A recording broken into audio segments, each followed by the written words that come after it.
नमस्कार दोस्तों, एक बार फिर से मेरे YouTube चैनल पर आप सबका स्वागत है। आज हम नियो मार्क्सिस्ट पर्सपेक्टिव को देखने वाले हैं, नियो मार्क्सिस्ट अप्रोच को देखने वाले हैं इंटरनेशनल रिलेशन में। इससे पहले वाले लेक्चर में हमने क्लासिकल मार्क्सिस्ट अप्रोच को देखा इंटरनेशनल रिलेशन में, जो मेनली लेनिन के द्वारा प्रोपाउंड किया गया था। लेकिन आज हम नियो मार्क्सिस्ट पर्सपेक्टिव को देखने वाले हैं और इसी नियो मार्क्सिस्ट पर्सपेक्टिव को समझने में हम मॉडर्नाइजेशनल थ्योरी, साथ ही साथ डिपेंडेंसी थ्योरी और जो वर्ल्ड सिस्टम थ्योरी है इमैनुअल वालरस्टीन, जिसकी बहुत सारी डिमांड्स आ रही थी स्टूडेंट्स की तरफ से, उसे भी हम देखने वाले हैं। एक्चुअली देखिए, जो नियो मार्क्सिज्म है ना, उसी में आपको वर्ल्ड सिस्टम थ्योरी पढ़ना है। वर्ल्ड सिस्टम थ्योरी जो है वह हमें neo Marxist perspective of IR को समझने में मदद करता है। World system theory, dependency theory जो है, इन दोनों को हम neo Marxist perspective of IR से अलग करके नहीं देख सकते। अगर हम इसे अलग करके देखेंगे तो हमें चीजें समझ में नहीं आएंगी, इसीलिए हम इन तीनों थ्योरीज को साथ में कनेक्ट करके पढ़ेंगे और नियो मार्क्सिस्ट पर्सपेक्टिव को देखते हैं कि जो क्लासिकल मार्क्सिज्म जो था इंटरनेशनल रिलेशन में, उस अप्रोच से ये कैसे अलग है। तो दोस्तों, उससे पहले मैं आपसे बहुत दिल से रिक्वेस्ट कर रहा हूँ, एक मेरा बहुत हम्बल रिक्वेस्ट है कि जो ज्वाइन बटन आपके पास दिख रहा है मेरे यूट्यूब चैनल पे, उस पे आप क्लिक करके प्लीज मेरा चैनल ज्वाइन कर लें। आप एक प्राइम मेंबर बन जाए और इसका जो फी है वह मात्र 29 रुपीज है। इस तरह से हम म्यूचुअली एक दूसरे को मदद कर पाएंगे, क्योंकि दोस्तों मैं काफी आप लोगों के लिए मेहनत कर रहा हूँ और मुझे उसके एवज में कुछ प्राप्त नहीं हो रहा है यूट्यूब से, अगर मैं सही मायने में बताऊं तो मैं यूट्यूब पे बहुत ज्यादा दिनों तक अगर सस्टेन कर पाऊं तो उसमें आपकी मदद मुझे चाहिए होगी। और अगर हर एक बच्चा अगर 29 रुपीज 30 रुपीज अगर कंट्रीब्यूट करता है मेरे लिए, तो शायद मेरे लिए और बेहतर होगा। तो मैं आपसे बस रिक्वेस्ट ही कर सकता हूँ, बाकी आपकी मर्जी। देखिए, ये वीडियो को देखने से पहले एक और चीज है कि जो क्लासिकल मार्क्सिस्ट अप्रोच है इंटरनेशनल रिलेशन में, आप उसको जरूर देख लीजिए। डिस्क्रिप्शन बॉक्स में लिंक दिया हुआ है या आई बटन पे क्लिक करके देख सकते हैं। तो चलिए शुरू करते हैं। देखिए, क्या क्या डिफरेंसेस है क्लासिकल मार्क्सिस्ट अप्रोच में और नियो मार्क्सिस्ट अप्रोच में। जो क्लासिकल मार्क्सिज्म था वह कहता था कि सोशलिस्ट रेवोल्यूशन तो होकर ही रहेगा, इनएविटेबल है, उसको कोई नहीं रोक सकता। जो प्लोरिटेरिएट इंटरनेशनलिज्म है वह भी होकर रहेगा, वर्ल्ड रेवोल्यूशन होकर रहेगा। लेकिन ये जो नियो मार्क्सिज्म है, यह इस चीज पर बिलीव नहीं करता। यह नहीं कहता कि वर्ल्ड रेवोल्यूशन होगा और स्टेटलेस और क्लासलेस सोसाइटी बन जाएगी या ऐसा करना चाहिए। ऐसा बिल्कुल भी नहीं, क्योंकि सोशलिस्ट रेवोल्यूशन हुआ ही नहीं जैसे मार्क्स ने प्रिडिक्ट किया था। कार्ल मार्क्स ने बोला था कि जो सबसे ज्यादा डेवलप्ड कंट्रीज होंगे, जैसे में ब्रिटेन हो गया, जर्मनी हो गया, वहां पे सोशलिस्ट रेवोल्यूशन होगा। लेकिन हम देखते हैं कि सोशलिस्ट रेवोल्यूशन वहां ना होकर रसिया में हो जाता है। और इसके पीछे का कारण ढूंढने के लिए सबसे पहली बार जिन्होंने क्वेश्चन पूछा था इस चीज को, वह थे ग्राम्सी। ग्राम्सी एक पॉलिटिकल थिंकर है, वह भी नियो मार्क्सिस्ट थिंकर है, जिन्होंने हेजेमोनी का बाद में कॉन्सेप्ट दिया और हमें समझाने की कोशिश की थी कि जो कार्ल मार्क्स का प्रेडिक्शन है वह कैसे गलत हो गया। तो सबसे पहला बात, like classical Marxism, they do not believe that the socialist revolution is inevitable in nature, or they do not believe in the world revolution. साथ ही साथ ये राज्य के अस्तित्व को भी स्वीकार करते हैं और राज्यों को इंटरनेशनल सिस्टम का एक अभिन्न हिस्सा मानते हैं और कहते हैं कि राज्य तो होंगे ही होंगे, राज्य इंपॉर्टेंट इंटरनेशनल रिलेशन है। लेकिन मार्क्सिस्ट अप्रोच की तरह ही मैंने आपको पहले लेक्चर में भी बताया कि जितने भी मार्क्सिस्ट अप्रोच होते हैं सब इकोनॉमिक इंटरप्रिटेशन करते हैं। इकोनॉमिक्स उनके लिए ज्यादा इंपॉर्टेंट होता है पॉलिटी से, तो वही इकोनॉमिक डिटर्मिनेशन करते हैं वह इंटरनेशनल सिस्टम का, और साथ ही साथ इन इक्वालिटीज को वह हाईलाइट करने की कोशिश करते हैं और एक्सप्लॉयटेशन किस तरह से हो रहा है इंटरनेशनल सिस्टम में, इस चीज को ये हमें दिखाने का प्रयास करते हैं।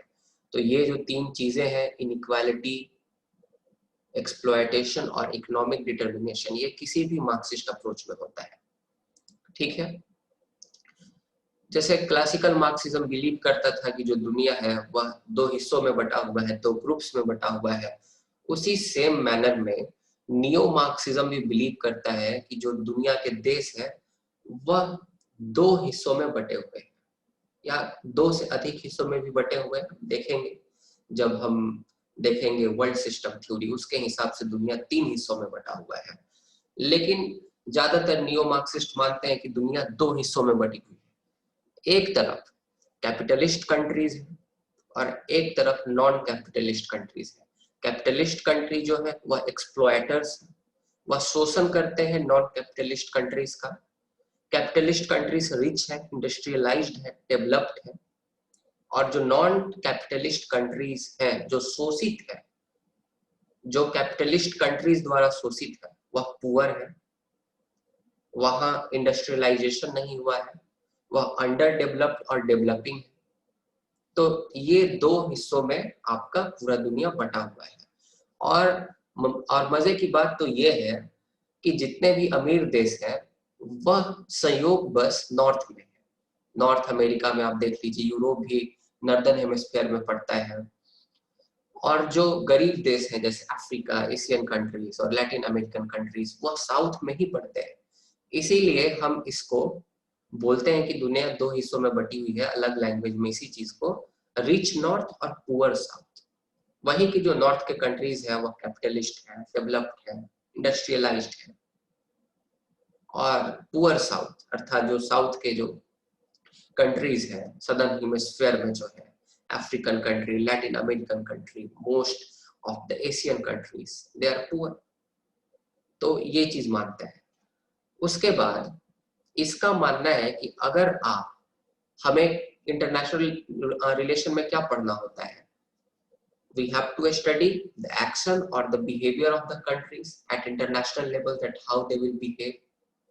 तो इन लोगों का बोलना है कि देखिए, अगर आप किसी भी नेशन स्टेट का बिहेवियर को जानना चाहते हैं, उसके एक्शन को प्रिडिक्ट करना चाहते हैं, तो आपको उसके नेचर को नहीं देखना है, जैसा कि रियलिस्ट कहते हैं कि कंट्री के नेचर को देखो, स्टेट के नेचर को देखो कि डेमोक्रेटिक है कि अथॉरिटेरियन है, फिर थियोक्रेटिक कंट्री है या सेक्युलर कंट्री है, ये सब देखने की जरूरत नहीं है, उसके नेचर इंपॉर्टेंट नहीं है, या कंट्री के लीडर इंपॉर्टेंट नहीं है जैसा कि लिबरलिस्ट कहते हैं, क्योंकि वह इंडिविजुअल्स पर ज्यादा फोकस करते हैं कि कौन कंट्री का कौन सा पॉलिटिशियन है, कौन सा वहां का पीएम या प्रेसिडेंट है।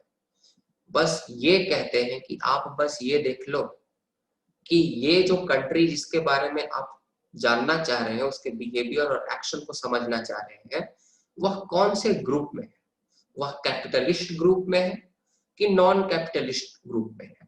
अगर वह कैपिटलिस्ट ग्रुप में होगा तो वह आसानी से उसके फॉरेन पॉलिसी को, उसके बिहेवियर को प्रिडिक्ट कर पाएंगे, क्योंकि बिहेवियर एक्शन को प्रिडिक्ट करने का जो हमारे पास टूल है, that is the foreign policy. हम आगे वर्ल्ड सिस्टम थ्योरी में देखेंगे कि किस तरह से जब हमें ये पता चल जाता है कि कोई कंट्री कौन से ग्रुप में है, तो हम उसके फॉरेन पॉलिसी के पीछे के इंटेंशन को समझ पाते हैं, और फाइनली उसके एक्शन और उसके बिहेवियर को हम जज कर पाते हैं, प्रिडिक्ट कर पाते हैं। तो इसका यही मानना है कि groups are more important. Okay, कौन से ग्रुप में कंट्रीज है, कैपिटलिस्ट ग्रुप में है कि नॉन कैपिटलिस्ट ग्रुप में है। उसके बाद इनका मानना है कि जो फॉरेन पॉलिसी है ना, they are determined by the group interest. वही चीज की कौन से ग्रुप में वह है, उससे फॉरेन पॉलिसी तय होगा, ना कि नेशनल इंटरेस्ट से फॉरेन पॉलिसी तय होगा, जैसे कि रियलिस्ट बताते हैं, या फिर आपका जो मॉरल वैल्यूज है, एथिकल वैल्यूज है, उससे फॉरेन पॉलिसी तय होता है, जैसा कि लिबरल्स बताते हैं। ऐसा नहीं है, ग्रुप इंटरेस्ट जो है वह डिटरमाइन करता है कि फॉरेन पॉलिसी क्या होगी, वह कौन से ग्रुप के मेंबर है, वह ज्यादा इंपॉर्टेंट है। हम आगे समझेंगे इसको वर्ल्ड सिस्टम थ्योरी में। जो एक्सप्लॉइटिंग कंट्रीज है, या डेवलप्ड कंट्रीज बोल लीजिए, या रिच कंट्रीज बोल लीजिए, या फिर आप रिच नॉर्थ भी कह सकते हैं, ये स्टेटस को मेंटेन करना चाहते हैं, क्योंकि ये डोमिनेंट है, यही पूरे ट्रेड के रूल्स को बनाते हैं कि किस प्रकार से ट्रेड होगा, इंपोर्ट एक्सपोर्ट होगा। यही पूरे गेम के रूल को वर्ल्ड लेवल पर डिसाइड करते हैं। तो ये स्टेटस को, जो यथा स्थिति है, उसको बना कर रखना चाहते हैं कि हम डोमिनेंट बने रहें, हम एक्सप्लॉयट करते रहे पुअर कंट्रीज को।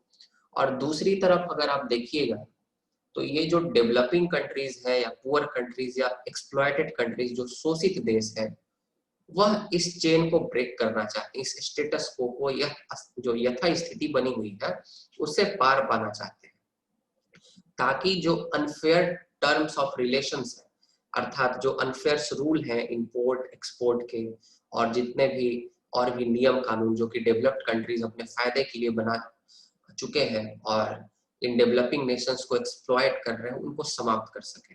ऐसा बिलीव करता है आपका नियो मार्क्सिज्म। ठीक है, आगे नियो मार्क्सिज्म का कहना है कि डेवलपिंग कंट्रीज जो है वह कभी भी किसी जो डेवलपिंग कंट्रीज है उसका कोई मदद नहीं करता, कोई डेवलप्ड कंट्री मदद नहीं करता।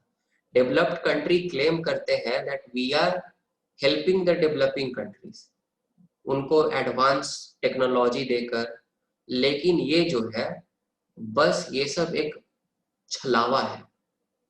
यहाँ पे लिखना चाहिए था मेरे को, developed countries are not really interested in the advance development of the developing ones. यहाँ गलती से डेवलपिंग लिख दिया मैंने।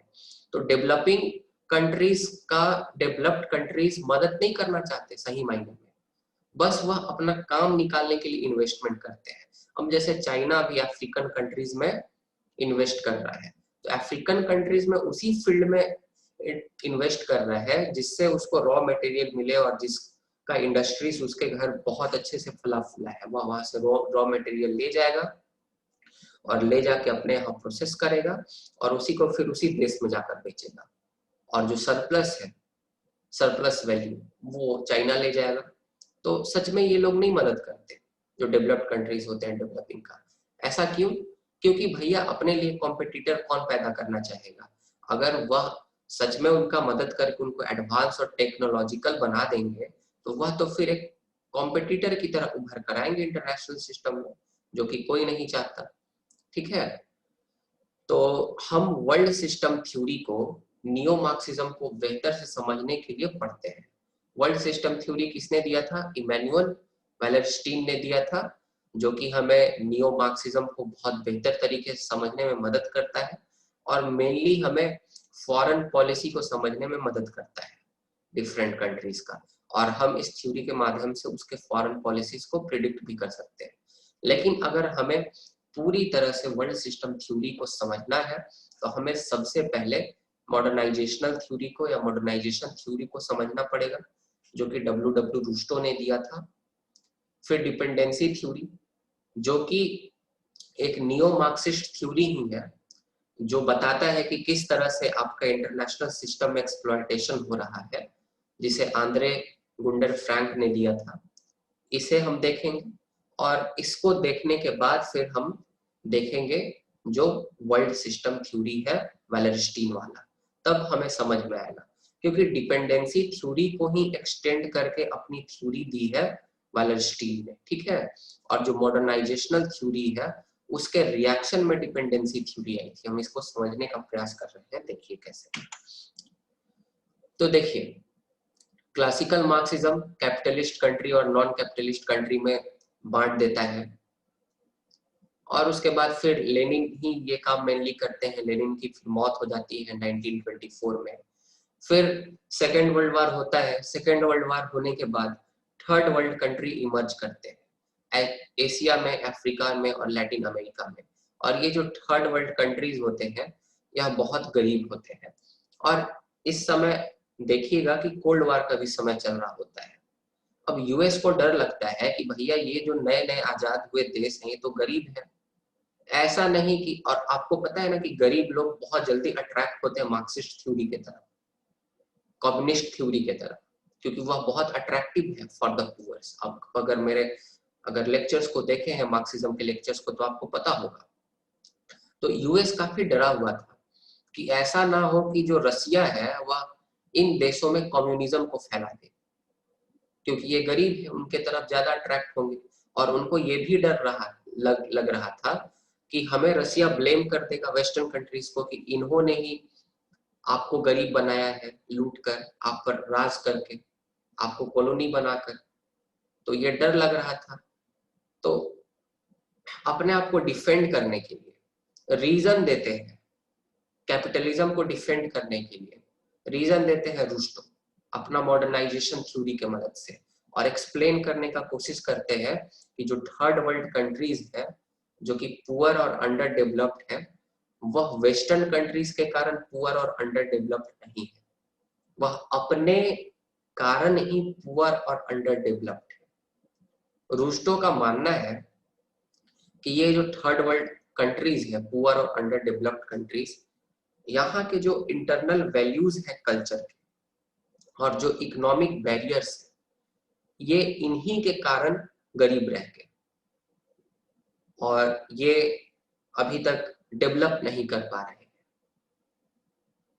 आगे ये भी बताते हैं कि जो वेस्टर्न कंट्रीज है, जो आपका कैपिटलिस्ट कंट्री है, जो अमीर देश है, रिच कंट्रीज है, वह तो भाई मदद करते हैं पुअर कंट्रीज का, उनको टेक्नोलॉजी देते हैं और टेक्नोलॉजी देकर उनको एडवांस करने का कोशिश करते हैं। कुल मिलाकर यही बोलना चाहते हैं मॉडर्नाइजेशन थ्योरी के मदद से रुस्टो, कैपिटलिज्म को डिफेंड कर रहे हैं, बता रहे हैं कि आप लोग अभी कम्युनिज्म को मत एक्सेप्ट कर लीजिएगा, आपके अंदर कमी है, आप उसको दूर कीजिए, हम मदद करने के लिए तैयार हैं। ये 5 स्टेजेस भी बताते हैं कि किस तरह से एक अंडर डेवलप्ड कंट्री डेवलपिंग, जो अंडर डेवलप्ड और डेवलपिंग कंट्री है, डेवलप्ड बन सकता है। लेकिन उसको कोई फॉलो नहीं करता है, वो अलग मैटर है, हमें पढ़ना भी नहीं है। तो यही चीज है, वही चीज है, बताते हैं कि modernisation theory explained that the underdevelopment of countries in Asia, Africa, and Latin America, primarily in the terms of cultural barriers to development, basically arguing that developing countries were underdeveloped because of their traditional values, अपने जो पारंपरिक उसके मूल्य थे, परंपरागत जो मूल्य थे, उसके कारण यह गरीब रह गए, अंडर डेवलप्ड रह गए। और अगर इनको डेवलप्ड बनना है तो इनको वेस्टर्न कल्चर को, वेस्टर्न वैल्यूज को एक्सेप्ट करना होगा।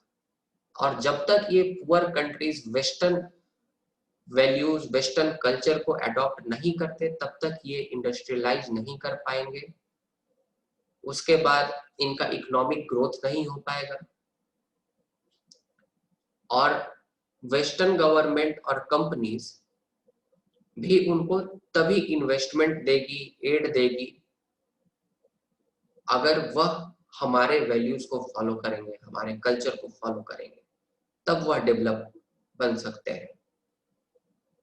ठीक है, क्योंकि उनको डेवलप बनने के लिए वेस्टर्न गवर्नमेंट और वेस्टर्न कंपनी से एड और इन्वेस्टमेंट चाहिए, और एड और इन्वेस्टमेंट का तभी पूरी तरह से यूटिलाइजेशन हो पाएगा जब वह वेस्टर्न कल्चर और वैल्यूज को अपने अंदर इनकलकेट कर देंगे।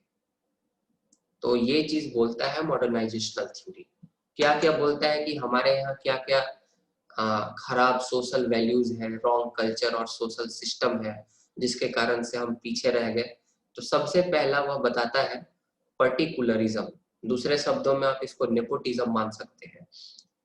रुस्टो का कहना है कि जो अंडर डेवलप्ड और डेवलपिंग कंट्रीज है, वहां जितने भी पोस्ट हैं इंडस्ट्रीज में और भी बाकी जगह, वहां जो हायर लेवल पर लोग बैठे होते हैं, वह टैलेंट को महत्व नहीं देते, वह बस अपने ही जो फैमिली के लोग होते हैं उन्हें ही प्रमोट करते हैं। उनमें मेरिट हो या मेरिट ना हो कोई फर्क नहीं पड़ता है, उन्हीं को रिस्पॉन्सिबिलिटी सौंप देंगे कि आप ये काम कर लो, वो काम कर लो, अपने ही जो फैमिली के लोग हैं उनको ही प्रमोट करते हैं, नेपोटिज्म करते हैं एक तरह से। दूसरा है कलेक्टिविज्म।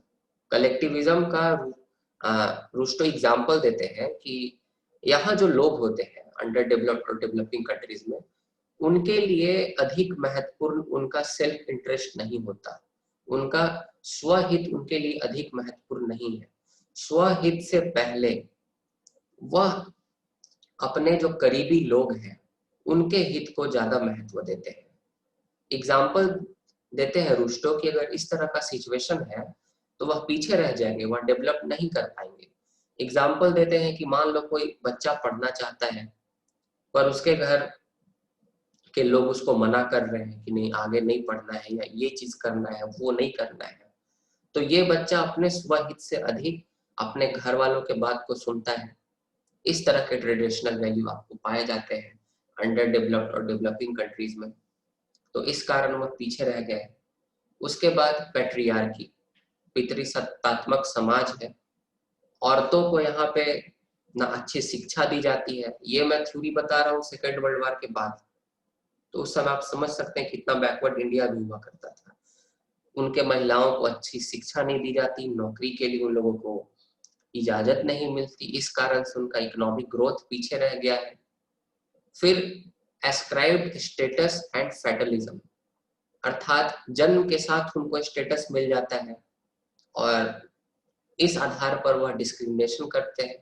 इंडिया के एग्जाम्पल में रुश्तो बोलते हैं कि इंडिया के कास्ट सिस्टम को ही देख लो, जो वर्णा सिस्टम है, ब्राह्मण क्षत्रिय वैश्य और शूद्र में जो बटा हुआ है, तो ये सब जो इनके सोशल वैल्यूज हैं यह इसके कारण पीछे रह गए। वेस्टर्न कंट्रीज इसके रीजन नहीं है। साथ ही साथ ये सोशलिज्म को अपना कर रखे हैं, ये भी कारण है। इकोनॉमिक बैरियर है, ओपन मार्केट नहीं है, मार्केट इकोनॉमी नहीं है। कैपिटलिज्म वाला वीडियो देख लीजिएगा, समझ में आ जाएगा। ओपन मार्केट नहीं है, मार्केट इकोनॉमी नहीं है। Demand and supply are not deciding everything, rather than the government is deciding the everything. The distribution, production and process of goods and commodities. So these are the reasons why the countries of Asia, Africa and Latin America are poor. ऐसा मॉडर्नाइजेशनल theory का कहना है, modernisation theory का। इसके reaction में dependency theory आती है, जिसे गुंडर फ्रैंक देते हैं, एजी फ्रैंक। तो एजी फ्रैंक कहते हैं कि देखो वेस्टर्न कंट्रीज जो है उन्होंने बहुत ज्यादा एक्सप्लॉयटेशन किया है पास्ट में भी, जो ये कंट्रीज है लैटिन अमेरिका, अफ्रीका और एशिया के, इस कारण से गरीब है। और आप जो बोल रहे हो ना कि आप टेक्नोलॉजी इनको देते हो, तो ये टेक्नोलॉजी आप अपने फायदे के लिए देते हो, इनका उससे कोई फायदा नहीं होता। आप यहाँ से चीप लेबर लेते हो, रॉ मटेरियल ले जाते हो। यह एक रिलेशन देते हैं डिपेंडेंसी थ्योरी कि हर एक मायने में जो आपके, देखिए ये क्या करते हैं, इनका थ्योरी देखिए थोड़ा हम लोग डिटेल में समझते हैं। इनका मानना है डिपेंडेंसी थ्योरी का कि जो पूरा दुनिया है ना, दुनिया के टोटल जो कंट्रीज है वह दो हिस्सों में बटे हुए हैं। वह उसका नाम बोलते हैं कोर बोलते हैं, और दूसरा बोलते हैं पेरिफेरी। तो पेरिफेरी में अंडर डेवलप्ड और डेवलपिंग कंट्रीज है, और कोर में आपके जो डेवलप्ड कंट्रीज है, इंडस्ट्रियलाइज्ड कंट्रीज है, रिच कंट्रीज है, रिच नॉर्थ वाले कंट्रीज है। और पेरिफेरी में परिधि में कौन कौन से हैं, तो परिधि में आपके पुअर कंट्रीज है। और इन लोग का रिलेशन क्या है, तो पेरिफेरी में चीप लेबर मिलता है, सस्ता लेबर, सस्ता रॉ मटेरियल मिलता है, तो पेरिफेरी से चीजें ये एक्सपोर्ट करके ले जाते हैं रॉ मटेरियल्स को, और इंपोर्ट करते हैं बहुत सस्ते दामों में अपने पास, जो कोर कंट्रीज होते हैं। और फिर उसके बाद उसी का प्रोसेस करके फिर वापस से उसको इन्हीं के मार्केट में लाकर बेचते हैं, और जो सरप्लस होता है वह ले लेते हैं, अपने पास रख लेते हैं। तो इस तरह का तो रिलेशन है, एक्सप्लॉयटिंग रिलेशन है। जो कोर कंट्रीज है they are exploiting the periphery, and periphery is being exploited by the core. यही चीज लिखा हुआ है। Under development is because West exploit labour and resources in the developing world. The West get rich at the expense of the developing world. आप developing world के expense पे इसको आप नुकसान पहुंचा के अपने अमीर बन रहे हो, ऐसा कहना है। ये मॉडर्नाइजेशन थ्योरी के कॉन्ट्रास्ट में आया था, उसके रिएक्शन में आया था। जो कि अज्यूम करता है कि जो डेवलपमेंट नहीं हो पाया है आपका, जो एशिया, अफ्रीका और लैटिन अमेरिका की जो कंट्रीज है, वह उनके इंटरनल कल्चरल वैल्यूज के कारण हुआ है और इकोनॉमिक बैरियर्स के कारण हुआ है। इनका मानना है मॉडर्नाइजेशन थ्योरी को सपोर्ट करने वालों का, एजी फ्रैंक, ये सबका, कि आप कंट्री के लेवल पे मत देखिए कि कोई कंट्री क्यों नहीं डेवलप कर पाया। अगर आपको सच में साइंटिफिक वे से अगर समझना है तो आपको एनालाइज करना पड़ेगा ग्लोबल इकोनॉमिक फोर्सेस को, वैश्विक स्तर पर आपको चीजों को देखना पड़ेगा। तब आपको समझ में आएगा कि किस प्रकार से डेवलपमेंट में डिस्पैरिटी है और किस प्रकार से जो कोर कंट्रीज हैं वह डिक्टेट करते हैं, वही गेम को तय करते हैं और वही रूल्स बनाते हैं, और इस रूल के दरमियान वह एक्सप्लॉइट करते हैं पेरिफेरी को। तो एक्सप्लॉइटेशन जहां आ गया वहां क्या लगेगा, मार्क्सिज्म है भाई। एक्सप्लॉइटेशन का अगर शोषण का बात कर रहा है, so this is the new Marxist theory, जो डिपेंडेंसी थ्योरी है, ठीक है। लेकिन ये जो है फॉरेन पॉलिसी को नहीं समझा पाता जो डिपेंडेंसी थ्योरी होता है। तो इस तरह से डिपेंडेंसी थ्योरी अपना तर्क देता है अगेंस्ट द मॉडर्नाइजेशन थ्योरी।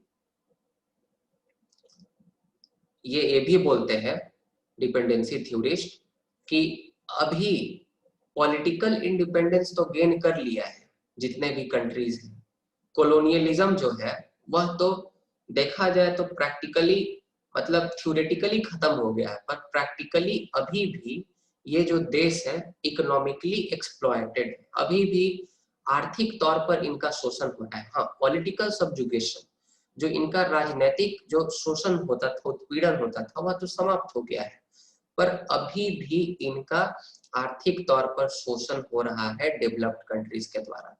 और ये स्थिति को जो फ्रैंक है वह नियो कोलोनियलिज्म का नाम देते हैं, अर्थात नव उपनिवेशवाद।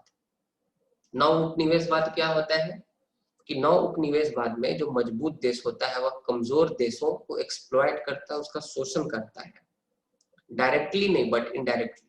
उस पर पॉलिटिकल तौर पर कब्जा नहीं करेगा कि अपना वहां एक अपना गवर्नर बना देगा या कुछ करेगा, नहीं, सब उसी कंट्री का रहेगा, लोगों के द्वारा ही चुना हुआ रहेगा, या जो भी उसका नेचर ऑफ गवर्नमेंट रहेगा एक पर्टिकुलर एक गरीब कंट्री में। लेकिन जो स्ट्रॉन्गर कंट्री होगा गरीब कंट्री को पूरी तरह से डोमिनेट करेगा, उसका आर्थिक शोषण करेगा। तो ये जो स्थिति होती है उसको नियो कोलोनियलिज्म बोलते हैं। तो कोलोनियलिज्म तो समाप्त हो गया है, लेकिन एक नए तरह का कोलोनियलिज्म आ गया है, दैट इज नियो कोलोनियलिज्म, ऐसा कहते हैं एजी फ्रैंक, ठीक है। और डिपेंडेंसी थ्योरी का मानना है कि जो ये अंडर डेवलपमेंट ये परमानेंट है, अगर कुछ स्टेप नहीं लेते हैं ना, तो ये जो अंडर डेवलपमेंट और जो आप डेवलपिंग आपका स्टेटस है, ये कहते हैं जो आपके पेरिफेरी कंट्री होते हैं उनसे, कि अगर पेरिफेरी कंट्री, अगर आप चाहते हैं कि आप अंडर डेवलप्ड ना रहें, आप डेवलपिंग ना रहें, तो आपको बस एक ही काम करना होगा, ये जो डिपेंडेंसी है ना इसको समाप्त करना होगा। आपको डिपेंडेंट नहीं होना होगा जो कोर कंट्रीज हैं उन पर, आपको एक नया तरीका निकालना होगा, अल्टरनेटिव पाथवे निकालना होगा अपने डेवलपमेंट के लिए। आप इस पे रिलाई नहीं कर सकते कि अब जो हमारे जो अन्नदाता है, माई बाप कोर कंट्रीज है, वही हमको टेक्नोलॉजी देंगे तो हम कुछ कर पाएंगे जिंदगी में। आपको कुछ रास्ता निकालना होगा खुद से। ये जो मास्टर और सर्वेंट का रिलेशनशिप है, मास्टर यहाँ पे कोर के कंट्रीज है, सर्वेंट यहाँ पेरिफेरी के कंट्रीज है, इनको समाप्त करना होगा। और कुछ ऐसा आपको स्टेप लेना होगा जिससे आप खुद से कुछ कर सकें और किसी भी बाहरी मदद के लिए आप बैठे ना रहें। तो इस तरह से जो है आप अपने इकोनॉमी को, अपने अर्थव्यवस्था को उन कैपिटलिस्ट इंडस्ट्रियलाइज्ड कंट्रीज से बचा पाइएगा, ठीक है। तो ऐसा बोलना है डिपेंडेंसी थ्योरी का। तो डिपेंडेंसी थ्योरी दुनिया को कोर और पेरिफेरी में बांटता है और ये सब बातें बताता है। अब इसी को थोड़ा एक्सटेंड करते हैं। देखो वालरस्टीन का क्या बोलना है, सबसे पहले तो समझना होगा कि वर्ल्ड सिस्टम का मतलब क्या होता है। तो वर्ल्ड सिस्टम को समझने से पहले हमें ये समझना होगा कि ये जो डिवीजन है, ये डिवीजन किस बेसिस पर किया है वालेरस्टीन ने। जो वालेरस्टीन है, वर्ल्ड सिस्टम थ्योरी में आप देखिएगा कि दुनिया को 3 हिस्सों में बांटते हैं। डिपेंडेंसी थ्योरी दुनिया को 2 हिस्सों में बांटती है, कोर और पेरिफेरी। लेकिन वालेरस्टीन का मानना है कि नहीं नहीं, एक तीसरा भी है। कोर है जो कि यहाँ बीच में है, उसके बाद उसके बाद पेरिफेरी है जो कि सबसे बाद में है, और एक बीच में भी देश है कुछ जो कि है सेमी पेरिफेरी। कोर में कौन है? तो सबसे ज्यादा जो अमीर देश है, most developed countries, rich countries, industrialised countries, they are in the core. और उसके बाद सेमी पेरिफेरी में कौन है? तो सेमी पेरिफेरी में है डेवलपिंग कंट्रीज, इंटरमीडिएट कंट्रीज, जो कि ना अंडर डेवलप्ड है ना ही डेवलप्ड है, ना पूरी तरह से विकसित है ना पूरी तरह से अविकसित है। यह संक्रमणीय अवस्था में है, यह ट्रांजिशनल फेज में है। इसका एग्जाम्पल क्या देते हैं सेमी पेरिफेरी कंट्री का वालेरस्टीन? ब्रिक्स। इसका एग्जाम्पल आप देख सकते हैं, ब्राजील है, चाइना है, इंडिया है, साउथ अफ्रीका है। तो ये सब जो कंट्रीज हैं, ये सेमी पेरिफेरी का पार्ट है। और तीसरा है आपका पेरिफेरी, जो कि सबसे गरीब देश है, अंडर डेवलप्ड देश है। तो ये पेरिफेरी में आते हैं, परिधि में, ठीक है। तो ये जो कोर कंट्रीज है ना, core countries semi periphery country को भी एक्सप्लॉइट करता है और पेरिफेरी कंट्री को भी एक्सप्लॉइट करता है, ठीक है। यहाँ से भी चीप लेबर का जो है वो एक्सप्लॉयटेशन करता है, रॉ मटेरियल्स एक्सट्रैक्ट करता है, और पेरिफेरी से तो खैर करता ही करता है। ये जो सेमी पेरिफेरी है, these are exploited by the core, ये शोषित होते हैं कोर के द्वारा। लेकिन ये जो सेमी पेरिफेरी है, यह भी शोषण करते हैं पेरिफेरी का। ये शोषित भी होते हैं और शोषण भी करते हैं। शोषित किससे होते हैं? कोर कंट्रीज से। शोषण किसका करते हैं? पेरिफेरी का, ठीक है। और जो पेरिफेरी होता है बेचारा, ये किसी का शोषण नहीं करता, ये चारों तरफ से शोषित है। इसका शोषण सेमी पेरिफेरी भी करता है, और कोर तो भी इसका शोषण पूरी तरह से करता है। तो ये वर्ल्ड सिस्टम थ्योरी। तो वर्ल्ड सिस्टम थ्योरी जो है वह 3 हिस्सों में दुनिया को बांट देती है, कोर, सेमी पेरिफेरी और पेरिफेरी। पर किस बेसिस पे बांटती है? दूसरा क्वेश्चन हमारे दिमाग में ये आना चाहिए। तो वह बांटती है डिवीजन ऑफ लेबर, कि किस प्रकार से लेबर आपका डिवाइडेड है। तो आप देखिएगा कि एक्सियल डिवीजन होता है लेबर का। जैसे में आप देखिएगा तो कोर में डिवीजन ऑफ लेबर, तो यहाँ जो आपका लेबर मिलेगा ना, यहाँ लेबर महंगा मिलेगा कोर में। अमेरिका का एक लेबर होगा रोज काम करने वाला, भारत का, तो दोनों पैसा अलग अलग लेगा ना जी। भारत वाला थोड़ा कम लेगा और नाइजीरिया वाला और कम लेगा, ठीक है ना। तो डिवीजन ऑफ लेबर, तो डिवीजन ऑफ लेबर के बेसिस पर इनको बांटा गया है एग्जाम। और सबका एक्सियल डिवीजन ऑफ लेबर, मान लो कि एक लेवल ले लेते हैं, लेवल नंबर 1। तो लेवल नंबर 1 में डिवीजन ऑफ लेबर आपका एक्सियल लाइन पर हुआ बहुत सारे कंट्रीज का। तो देखा गया कि इन कंट्रीज में लेबर काफी महंगे हैं। फिर देखा गया कि यार ये कंट्रीज तो डेवलप्ड है, रिच है, इंडस्ट्रियलाइज्ड है, तो इनको कोर बोल दिया गया। यहाँ लेबर महंगा होता है, axial division. Axial division of labour का मतलब ब्रिटेन में, अमेरिका में, फ्रांस में, जर्मनी में देखा गया एक्सियल, ये इस तरह से हॉरिजॉन्टल लाइन पूरा बन रहा है एकदम सेम लेवल पे, ठीक है। उसी तरह से एक्सियल डिवीजन ऑफ लेबर को देखकर आपको देखा गया कि अच्छा लेबर 2, यहाँ थोड़ा सा आपको डिवीजन ऑफ लेबर, यहाँ थोड़ा चीप लेबर है सेमी पेरिफेरी में, फिर पेरिफेरी में और है। तो on the basis of division of labour ये 3 आपके अलग अलग ग्रुप्स बनाए गए हैं, वालेरस्टीन के द्वारा दिए गए, ठीक है। अब देखिए सिस्टम का मतलब क्या होता है, इसको समझने का कोशिश करते हैं। वर्ल्ड सिस्टम का मतलब, वर्ल्ड सिस्टम में 2 तरह के अलग अलग आपके सिस्टम्स देख सकते हैं। 2 टाइप्स है वर्ल्ड सिस्टम के। चलिए इसको हम आगे देखने का प्रयास करते हैं, आगे हम समझेंगे इस चीज को। सबसे पहले सिस्टम को हम देखेंगे। तो एक सिस्टम में सिंगल डिवीजन ऑफ लेबर होता है। कोर एक सिस्टम है, पेरिफेरी एक सिस्टम है, सेमी पेरिफेरी एक सिस्टम है, वहां सिंगल डिवीजन ऑफ लेबर है। माने एकदम सेम रेट का आपको लेबर का मिलेगा, आपको लेबर जो है कोर में, पेरिफेरी में, सेमी पेरिफेरी में एकदम सेम लेवल पे आपको लेबर मिलेगा, एक जैसा रेट रहेगा लेबर का, अगर आप कॉमन भाषा में समझना चाहते हैं। लेकिन अलग अलग आपको मल्टीपल कल्चर मिलेगा।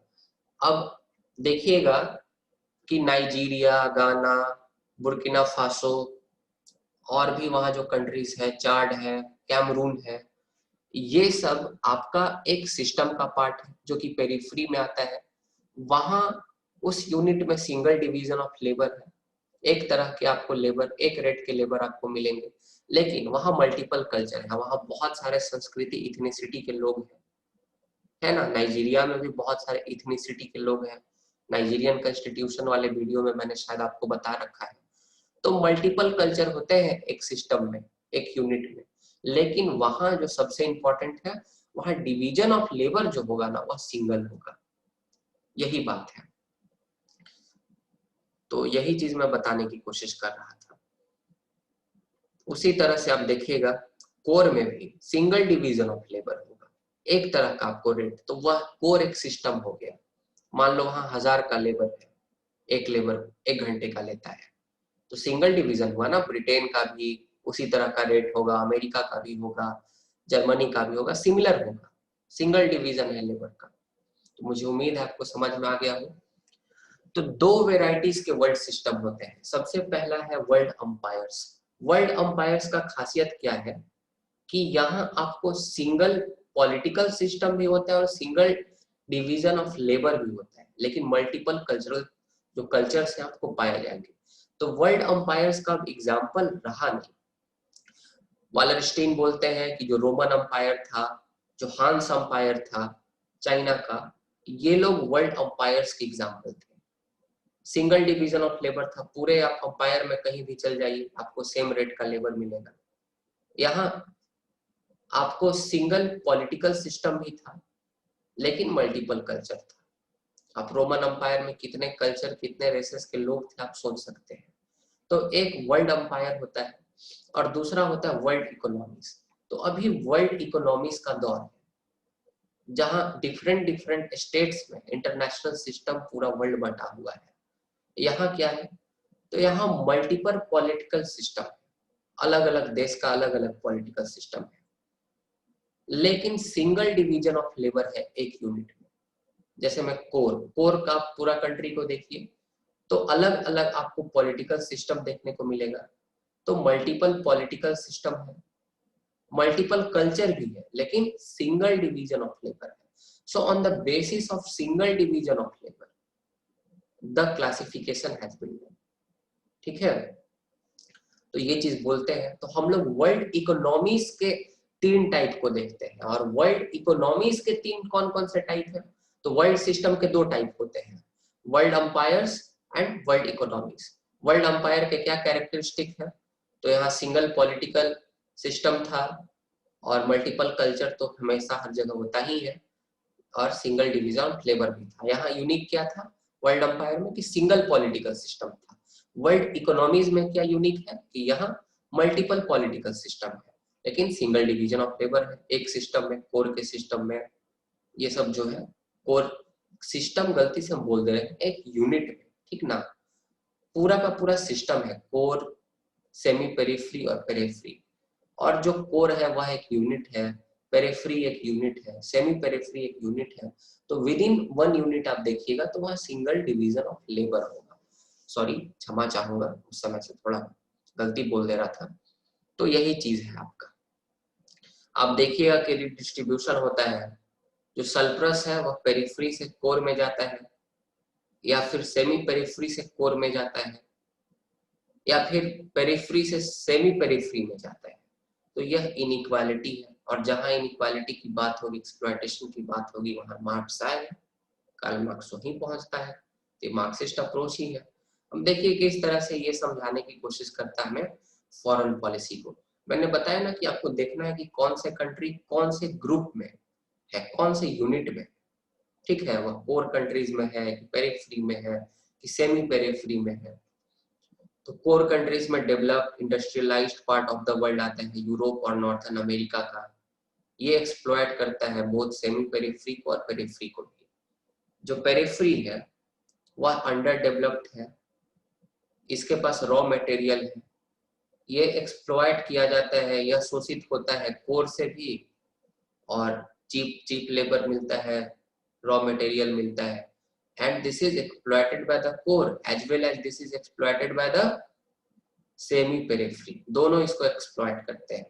पेरिफेरी के एग्जांपल तो जो सब सहारन अफ्रीकन कंट्रीज हैं, जैसे चाड हो गया, नाइजीरिया हो गया, नाइजर हो गया, कैमरून हो गया, गाना हो गया, बुर्किना फासो हो गया, और कौन है, हाँ यही सब जो कंट्रीज है,